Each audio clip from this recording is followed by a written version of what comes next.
Bonjour à tous, bienvenue à ce nouveau Good Morning Market. Nous sommes le 10 juin, jeudi 10 juin 2021. C'est la séance clé de cette semaine. Et d'ailleurs, on peut constater que le DAX commence sous pression, hein, et les indices américains également semblent sous une certaine pression. Alors hier, le billet vert a été agité, hein, pendant la majeure partie de la séance, notamment suite à la baisse des rendements obligataires avec des obligations américaines à 10 ans qui sont passées sous la barre des 1,50%. Et ce sont les plus bas depuis le début du mois de mai.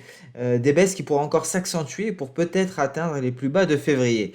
Mais aujourd'hui, nous l'avons dit, c'est la séance clé, la séance la plus importante de cette semaine, la séance la plus importante depuis vendredi dernier, la publication du rapport NFP. Nous prendrons connaissance aujourd'hui des données sur l'inflation cet après-midi et cela pourrait complètement changer la donne. Les prévisions indiquent une augmentation de l'inflation en mai à 4,7%, en glissement annuel contre 4,2%. Cependant, il y a de fortes chances pour que la publication soit supérieure aux 5%. Et ça pourrait remettre la pression sur la Réserve fédérale américaine pour qu'elle prenne des mesures afin d'arrêter la dynamique des prix, une dynamique clairement haussière. C'est pour ça le dollar américain a retrouvé donc des couleurs en fin de séance d'hier. Alors malgré la faiblesse des rendements, le métal jaune, l'or, se négocie toujours sous les 1900 dollars l'once. Les indices américains ont terminé la séance d'hier en repli. Le S&P 500 a chuté de 0,18%, le Dow Jones de 0,44%, le Nasdaq de 0,09% et le Russell 2000 de 0,70%. Concernant le marché pétrolier, les données sur les stocks ont fait état d'une baisse significative, s'élevant à 5 millions de barils par jour. Alors en revanche, parce que ce sont des données tout de même mitigées, il faut regarder le détail de ces données. Les stocks d'essence et de distillats ont fortement augmenté, et c'est en raison d'une plus grande capacité de traitement dans les raffineries, mais également en raison d'une demande légèrement plus faible. On notera également que les négociations nucléaires entre l'Iran et les États-Unis reprennent ce week-end et les États-Unis espèrent parvenir à un accord avant le 18 juin. Sur le vieux continent, on attendait les indices en hausse prudente, mais visiblement, au vu de ce DAX à 15 560 à 9h08, ce n'est pas le cas. Et ce que l'on attend sur le vieux continent, c'est la décision de la Banque Centrale Européenne, aussi bien entendu les chiffres de l'inflation aux États-Unis. Concernant la BCE, elle ne devrait pas modifier sa politique monétaire et elle devrait réaffirmer sa volonté d'accélérer ses achats de titres au troisième trimestre. Les nouvelles prévisions économiques de la BCE seront également très attendues car un relèvement des prévisions économiques pourrait relancer le débat sur une réduction à venir des achats. On notera que l'on a pu constater le retour de la volatilité autour de ces actions favorites et des traders particuliers, notamment GameStop, qui en séance a grimpé de 9% pour terminer en hausse de moins de 1% par la suite, hein, donc qui a effacé la plupart de ses gains. On notera également AMC qui a cédé 10,37%, BlackBerry 4,05% et le prestataire de santé en ligne Clover Health 23,61%. Il faut noter que la situation diffère tout de même de ce que l'on a pu constater à la fin du mois de janvier et début du mois de février lorsqu'il y avait ces short squeeze, lorsque les traders particuliers de la communauté Reddit essayaient de forcer les institutionnels à liquider leurs positions. Alors cette fois-ci c'est différent. Les investisseurs institutionnels utilisent des options sophistiquées pour parier contre les particuliers et cela leur permet de réduire par la même occasion leurs propres risques afin d'éviter, hein, ce qui est arrivé notamment à Melvin Capital. Donc c'est très différent cette fois-ci, les short squeeze sont beaucoup plus compliqués. On passe sur le calendrier économique, même si effectivement on a déjà parlé de ce qui comptera aujourd'hui, hein. On a la BCE et on a l'IPC, hein, on en parle depuis lundi déjà. Et donc la séance tant attendue, c'est aujourd'hui. Prudence, car effectivement, hein, donc l'inflation pourrait pousser la Réserve fédérale américaine à agir. Volatilité aujourd'hui sur le dollar américain très certainement, sur le rendement du 10 ans américain, volatilité sur le gold, volatilité sur les indices américains. Donc beaucoup de choses prévues ce jour. On passe sans plus tarder sur les indices avec, on le voit, un DAX qui a approfondi la baisse. Rien à signaler sur le Nikkei. Le CAC 40 également en repli, 6550 points. Mais on va passer directement sur le DAX qui donc aujourd'hui hein, est sous la barre des 15 600. Et donc on est en train de se replier. Alors hier, effectivement, on est allé chercher le premier support que l'on avait abordé, le retracement externe de Fibonacci à 127,2%. On y revient visiblement en ce début de séance européenne. Alors ce n'est pas dit hein, que on pourrait juste aller chercher ce niveau pour repartir à la hausse. En tout cas, nous avions hier abordé les différents niveaux et c'est le premier que l'on est allé chercher. On avait dit qu'on était au-dessus, on était aux alentours de la bande supérieure du canal haussier et qu'un repli était souhaitable afin éventuellement d'envisager une entrée en position. Alors d'ailleurs, j'ai eu une question hier par rapport à... On me demandait à quel moment j'entrais en position. Je n'ai pas pu répondre en commentaire, alors je vais répondre directement. Alors ça dépend. Ça dépend, par exemple, si il va y avoir si j'ai un point d'entrée sur un seuil psychologique. Par exemple, on va imaginer que mon point d'entrée sur le DAX soit à 15 700 points. Je me permets d'entrer en H4. Mais concrètement, la plupart du temps, je vais entrer, je vais constater aussi le H1, mais je préfère entrer sur du 15 minutes. Ça me permet d'avoir une meilleure précision et ça me permet donc de... Concrètement, sur du 15 minutes, on est beaucoup plus précis. Après, ça va vraiment dépendre de si vous investissez sur du long terme ou de l'intraday et du très court terme. Mais je trouve le 15 minutes très bien pour entrer en position. Donc, je vais principalement prendre mes niveaux en 4 heures. On va voir ici pour le DAX, j'ai mes niveaux qui sont ici en 4 heures. Donc, je vais les marquer sur mon graphique et je vais passer sur du 15 minutes et je vais retrouver ces niveaux sur du 15 minutes. Ici, je me suis basé sur les retracements, par exemple, de Fibo. Et donc, vous voyez, par exemple, si hier, je souhaitais entrer à l'achat, j'avais parlé de ce niveau à 127,2%, je serais entré éventuellement sur du 15 minutes. Je trouve assez efficace hein, le 15 minutes pour le trading, hein, pas pour l'analyse, pour la gestion de position. Donc, je marque mes niveaux sur du H4 et j'entre en position sur du 15 minutes. Ça peut arriver d'entrer en position sur du 5 minutes, hein, mais vous voyez, hein, sur du 5 minutes, c'est un peu plus, je trouve, hein, pour moi, c'est une question d'habitude, plus compliqué. Je favorise pour le trading la gestion de position, c'est-à-dire l'entrée et les sorties. Je favorise le 15 minutes après avoir marqué mes niveaux sur du H4. Donc voilà pour cette question très intéressante hein, d'ailleurs, qui permet d'aller sur du concret.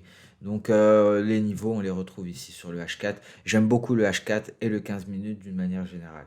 Donc le repli est en train de s'approfondir. On va en direction de notre SSB en données H4. Et je vous rappelle une chose, si vous souhaitez entrer en position sur du 15 minutes, mais que vous souhaitez également retrouver le Ishimoku en 15 minutes, double-cliquez dessus et vous pouvez ajouter votre Ishimoku H4. Donc ici, c'est un Ishimoku H4. Ça, c'est très pratique. Je le fais très souvent également. Un Ishimoku H4 avec les cours en 15 minutes. Et donc, je retrouve également mes retracements de Fibo. Donc, on voit comment le bas de nuage de la SSB a freiné la baisse des cours. Et cette SSB H4 correspond au retracement externe de Fibonacci à 127,2%. Donc, voilà pour cette partie application trading. Hein, c'est de l'application pure et dure. 15 minutes avec pourquoi pas, étant donné que le H4 c'est pour répondre par rapport à mon cas particulier. Bien entendu, chacun a sa propre stratégie d'entrée et de sortie de position. Mais pour ceux qui voudraient tenter cela, n'hésitez pas à mettre sur le 15 minutes le graphique Ishimoku en données H4. Le Nasdaq, on est en train de se replier en ce début de séance européenne. On l'a dit, on voit une certaine faiblesse hein, pour les indices, de retour sur les 13 770 pour le Nasdaq, précédent sommet, hein, souvenez-vous, c'est le support que l'on est en train d'aller chercher. Alors, très honnêtement, tout pourrait basculer hein, au cours de cette séance. Si l'inflation est à 5%, ça devrait basculer, donc prudence. Mieux vaut rester prudent, mieux vaut attendre la publication de l'IPC. Il y aura également de la volatilité sur l'euro, donc ce sera vraiment une séance agitée. Alors pour l'heure, ce qui effraie à l'heure actuelle également hein, concernant les valeurs technologiques, vous voyez cette faiblesse de nuages. Donc ici par contre, ça pourrait être un gros support en cas de repli. Pourquoi? On a un nuage, certes, un twist, mais on retrouve la moyenne mobile simple à 200 périodes. Elle sera à ce niveau-là très précisément au moment de la publication de l'IPC, je pense.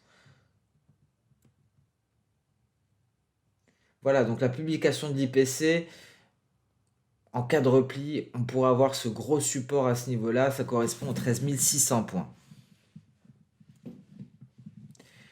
En revanche, en H1, on le voit, on a un signal Ishimoku, mais on est très loin de le valider. Pourquoi? On sort du nuage par le bas, c'est un signal Ishimoku. Mais vous voyez, ma Chikuspan, hein, elle est à peine en train de tenter d'intégrer le nuage. On y est bien loin d'en sortir. Il y a du chemin. Avant de sortir du nuage, il faut le traverser dans son intégralité. Donc, pour une validation de ce signal, on en est encore bien loin. S&P 500 également en repli, toujours sous ses précédents sommets, aux alentours des 4235. Pareil ici, sortie de nuage, signal de vente, mais pas validé. En revanche, hein, pour la validation, la Chikuspan a un peu moins de chemin à parcourir, il me semble, mais on est également bien loin de le franchir. Donc ça montre bien le fait que effectivement, ce n'est qu'à l'IPC qu'on aura une réelle orientation concernant Wall Street. Le Dow Jones, pareil, hein, c'est exactement les mêmes configurations. Pratiquement, ça ressemble au Nasdaq. Souvenez-vous, Nasdaq en train de s'attaquer à son nuage, Dow Jones en train de s'attaquer ici en données H4 à son nuage, sorti par le bas, et on est bien loin d'avoir une validation en données H1. On en est déjà sorti.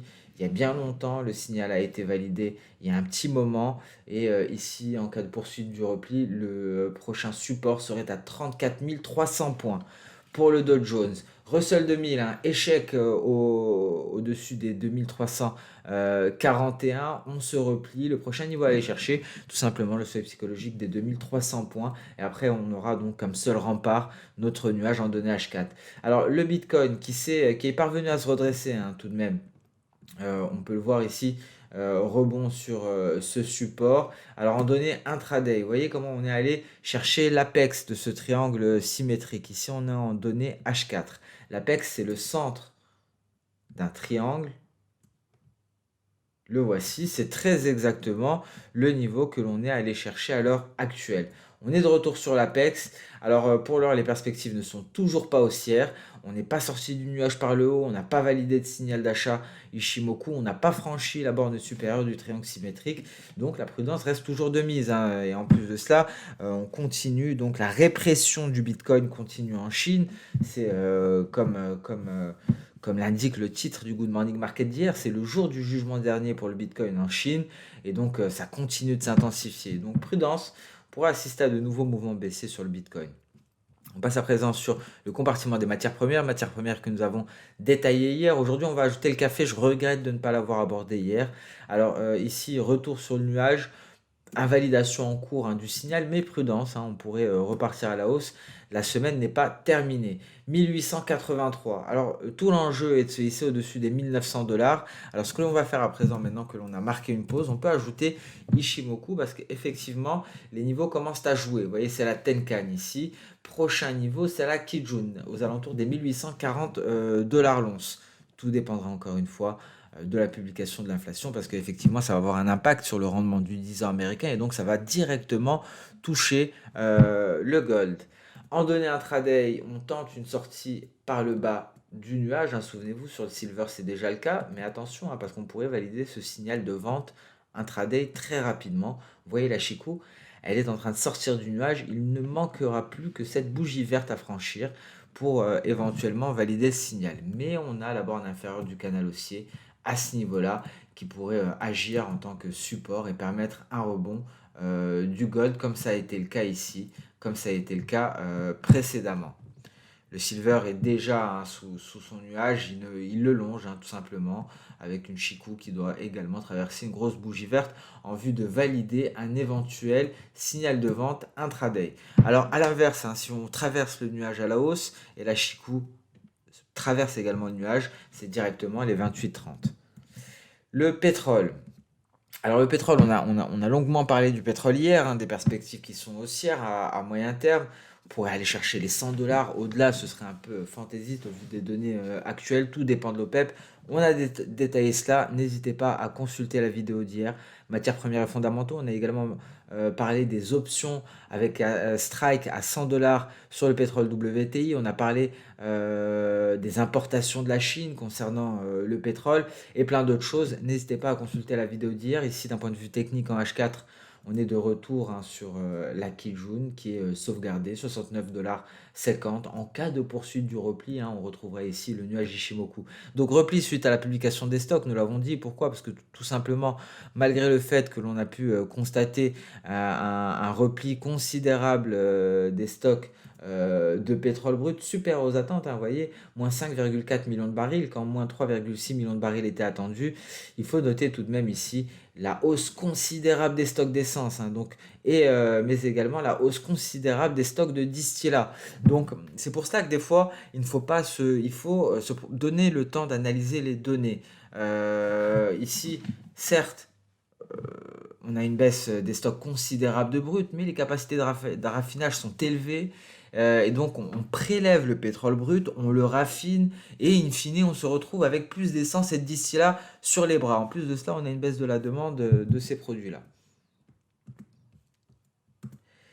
Alors même topo hein, pour le Brent, on a un support ici à 71,40, on est à 71,78, hein, on a un nuage en tant que support de dernier recours. Alors le blé ici on le voit en données journalières est en grand danger. Pourquoi? Parce qu'on est en train de sortir par le bas du nuage et la Chicouspan aurait une certaine marge de manœuvre avant de rencontrer son prochain obstacle. Marge de manœuvre de 5,5%, hein, donc vraiment prudence.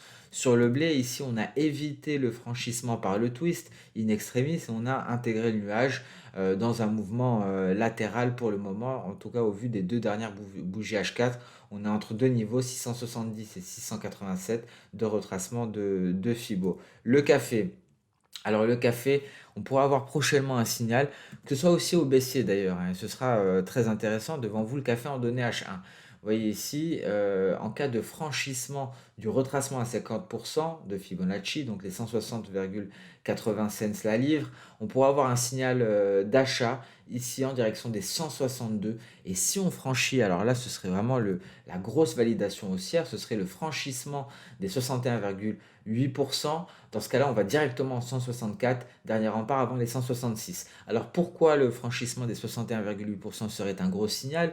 Tout simplement parce qu'on aurait ici déjà au franchissement des 50, ce serait une sortie de nuage par le haut. Donc je vais zoomer pour une meilleure visibilité.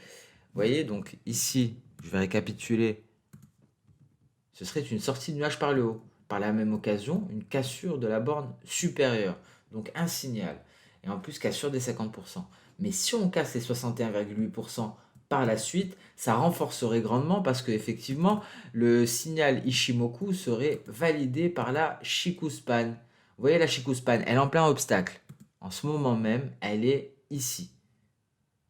Et si les cours cassent les 61,8%, elle pourrait se retrouver ici, environ, Machikuspan. Et dans ce cas-là, on valide le signal précédent. Donc Machiku pourrait se retrouver ici au moment de la cassure des 61,8%. On va essayer de matérialiser tout cela. Et dans ce cas-là, on aurait validé le signal qui aurait été donné en cas de cassure des 50. Donc vous voyez, très intéressant sur le café, ça c'est le scénario haussier.